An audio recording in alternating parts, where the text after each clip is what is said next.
Ertalabki tong sovuq va tiniq edi. Sud zalida esa havo shunchalik og'ir ediki, uni pichoq bilan kesish mumkindek tuyulardi. Odamlar o'rindiqlarga o'tirishgan, ko'zlari eshikka tikilgan, nafaslari xirillab, ichlarida bir narsa allaqachon sinib bo'lgan edi. Kimdir adolat kutdi, kimdir qutulib ketishga umid qildi, kimdir esa o'zini jabrlanuvchi qilib ko'rsatib, yana bir bor hammani aldashni o'yladi. Lekin bu safar niqoblar juda yaqin masofadan ko'rindi. Ayniqsa, Feruzaning ko'zlarida. U tashqaridan hali ham o'zini oqlashga urinayotgan, hamma narsa go'yoki o'z ixtiyori bilan bo'lganini isbotlamoqchi bo'layotgan ayolga o'xshardi. Ammo ichkarida u ilk marta devorlar yopilib kelayotganini his qildi. Uning lablari qaltirab, qo'llari stol ustida asabiy tarzda barmoqlarini bir-biriga bog'lab o'tirardi. Feruza hech qachon bunday nochorlikni his qilmagan edi. U o'zining go'zalligi, aql-zakovati va hiylasi har qanday vaziyatdan chiqib ketishiga ishongan. Lekin mana endi sud zalida unga qaragan yuzlab ko'zlar oldida u ilk marotaba yutqazayotganini anglay boshladi. Mana shu nozik titroq, mana shu ko'zdagi yashirin vahima butun qismning eng muhim signali bo'ldi. Chunki hiyla ishlatishga o'rganib qolgan odam ham bir nuqtada haqiqatning nafasi ensasiga urilganini sezadi. Feruzaning ko'zlarida qo'rquv emas, balki hayrat bor edi. U o'z rejalari qanday qilib barbod bo'layotganiga hali ham ishona olmayotgandek edi. U ko'zlarini sudya atrofida aylantirdi. So'ng advokatiga qaradi. Keyin esa zalning orqa qatorida o'tirgan Manzuraning yuziga tikildi. Manzuraning ko'zlarida na nafrat, na qasos bor edi. U yerda faqat bir narsa turardi. Haqiqatni bilishning og'ir, lekin ozod qiluvchi yuki. Sud sahnalari shunchaki jinoyat ishi emas edi. Bu yerda aslida insonlarning kibr bilan muhabbatni, manfaat bilan mehrni, istak bilan jinoyatni qanday chalkashtirib yuborishi ochildi. Feruza eng boshidan tuzgan o'yinini sevgi deb ko'rsatmoqchi bo'ldi. Erkaklarning ko'ngli, sovg'alari, ishonchi, uy-joyi, hatto or-nomusi ham uning uchun bir vositaga aylanganini ko'rdik. U eng xavfli turdagi odam. O'z qilgan gunohini ham romantika, o'z ochko'zligini ham taqdir deb ko'rsatadigan odam. Ammo bu safar uning gaplari yurakka emas, hujjatlarga urildi. Va hujjatlar hissiyotdan ko'ra sovuqroq, lekin shafqatsizroq bo'ladi. Feruza gapira boshlaganida uning ovozi titrab turardi. "Men hech kimni aldaganim yo'q", dedi u, ko'zlarini yumib, keyin yana ochib. "Hamma narsa o'z xohishim bilan emas, balki ularning istagi bilan bo'lgan. Men aybdor emasman." Uning so'zlari zalda aks-sado berdi. Lekin hech kim unga ishonmadi. Chunki uning qarshisida Manzura o'tirardi. O'sha ayolki, uning ko'zlari yolg'onni 100 mil uzoqdan payqardi. Manzura indamay o'tirdi. Lekin uning sukuti Feruzaning minglab so'zlaridan balandroq edi. Javlonning holati esa boshqa beti bir fojiaga aylandi. U onasining yonida yurgan, lekin onasining soyasidan hech qachon chiqmagan o'g'il bo'lib ko'rindi. U sud zalida o'zini kichkina, bo'sh va qo'rqoq his qildi. Uning yelkalari egilib, boshi pastga tushgan edi. Sud davomida unda pushaymonlikdan ko'ra qo'rquv ko'proq edi. U qilgan ishining iflosligini anglaganidan emas, uning narxi o'z umridan 5 yilni yulib olayotganini tushunganidan titradi. Mana shu juda muhim tafsilot. Chunki chin tavba odamni ichidan ezadi. Ammo javlonni ezgan narsa vijdon emas, jazoning o'rg'irligi bo'ldi. Javlonning ko'zlari yoshga to'lib, uning qo'llari stulning qo'ltiqlarini mahkam ushlab o'tirardi. "Men aybdorman", deb pichirladi u. Ammo uning ovozida tavba emas, balki taslimlik bor edi. U gapni davom ettirganda, "Lekin men bir o'zim emasman.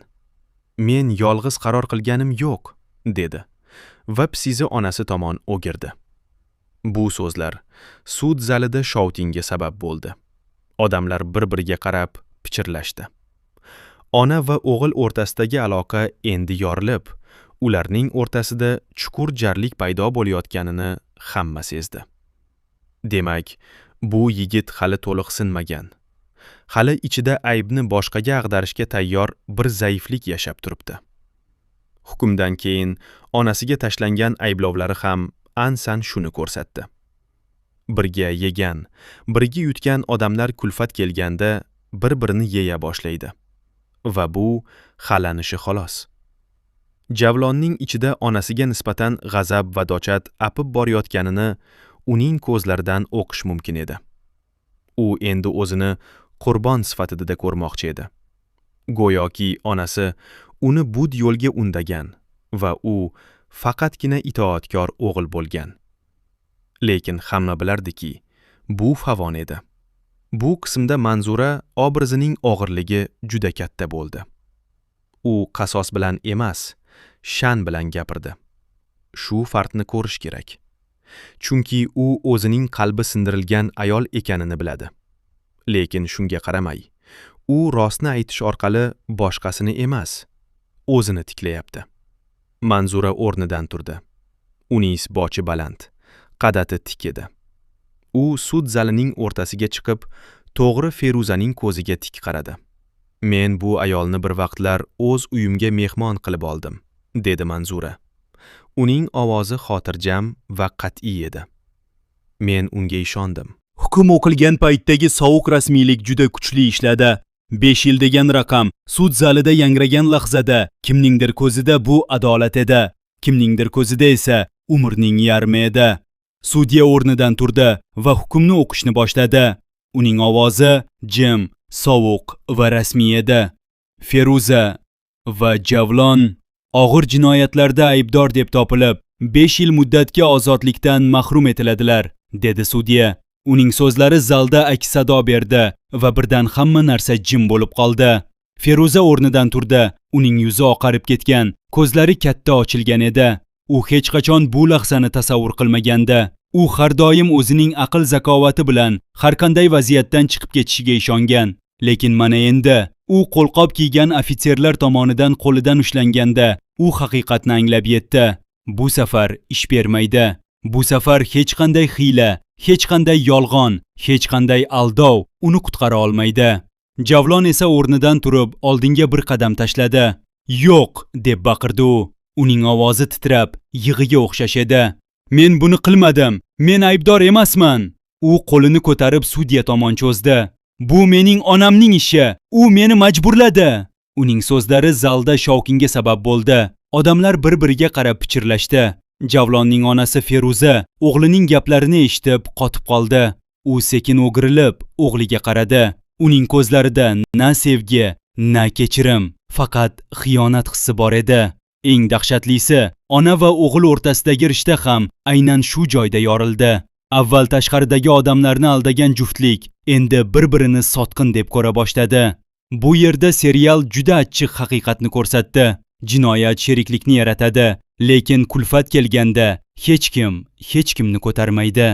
Javlonning ichidagi nafrat endi Feruzaga qarshi o'sadi. Feruza esa buni unutmaydi. U o'g'liga qarab lablarini qisdi va indamay qoldi. Ammo uning ko'zlarida birdan nimadir o'zgardi. Go'yoki u o'g'lini endi dushman deb bilardi. Ofitserlar Feruza va Javlonni sud zalidan olib chiqib ketishayotganda Manzura o'rnidan turdi va ularning ketayotganiga qarab turdi. Uning qalbi og'ir, lekin yengil edi. Og'ir, chunki u juda ko'p azob chekdi.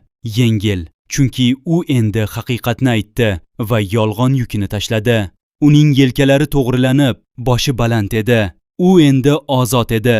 Tashqi ko'rinishda emas, balki ichki dunyosida. Sodiq uning yoniga keldi va qo'lini uning yelkasiga qo'ydi. Manzura bu safar qo'lini tortib olmadi. "Bu tugadimi?" deb so'radi Sodiq past ovozda. Manzura unga qarab sekin bosh chayqadi. "Yo'q, bu faqat boshlanishi", dedi u. "Endi asl kurash boshlanadi bizning oilamiz ichida." Endi qismning eng ko'p e'tibordan chetda qoladigan, lekin keyingi voqealar uchun eng xavfli tarmog'i Dilnoza masalasi bo'ldi. Sud zalining orqa qatorida bir kishi o'tirgan edi. Uning yuzi tanish edi. Bu Dilnozaning amakisi edi. U kelganida uning ko'zlari hamma joyni qidirgan edi. U Dilnozani topishga umid qilgan, lekin qiz yo'q edi. Uning qo'lida